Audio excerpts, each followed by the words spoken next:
కాంగ్రెస్ ప్రభుత్వం మరొకసారి తన యొక్క కక్షపూరిత వైఖరిని మా పార్టీ వర్కింగ్ ప్రెసిడెంట్ కేటీఆర్ గారికి ఫోన్ ట్యాపింగ్ పైన నోటీసులు ఇవ్వడాన్ని తెలంగాణ సమాజం తీవ్రంగా పరిగణిస్తుంది. ఇది కాంగ్రెస్ పార్టీ దివాలాకోరుతనానికి నిదర్శనం. ఒకరి తర్వాత ఒకరికి మొన్ననో మా పార్టీ సీనియర్ నాయకులు హరీష్ రావు గారికి ఇచ్చిండ్రు, ఇవాళనో మా కేటీఆర్ గారికి నోటీసులు ఇవ్వడాన్ని చూస్తూ ఉంటా అంటే ఇది కావాలనే.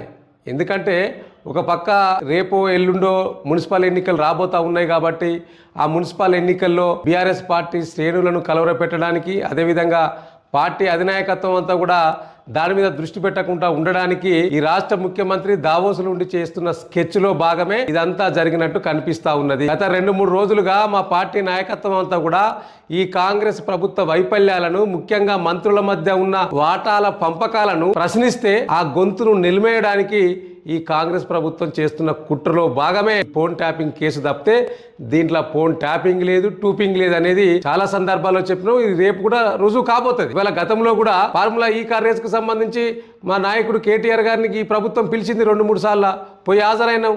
మరి ఏమైంది? బయటకు పెట్టలే ఇప్పటి వరకు.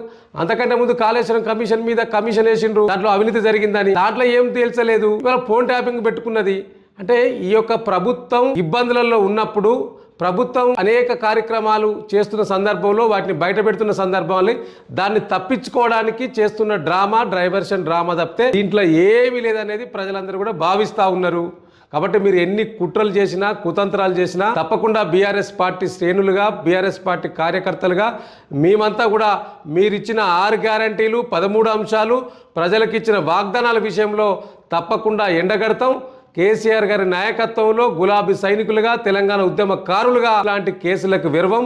అనేక కేసులను అనేక సార్లు జైలు పాలైన చరిత్ర బీఆర్ఎస్ పార్టీకి ఉంది. మీరు ప్రజలకు ఇచ్చిన వాగ్దానాల విషయంలో మిమ్మల్ని దోషిగా నిలబెట్టడమే మా ప్రధాన ప్రతిపక్ష పార్టీగా మా బాధ్యత. ఆ దిశగానే ముందుకెళ్తాం.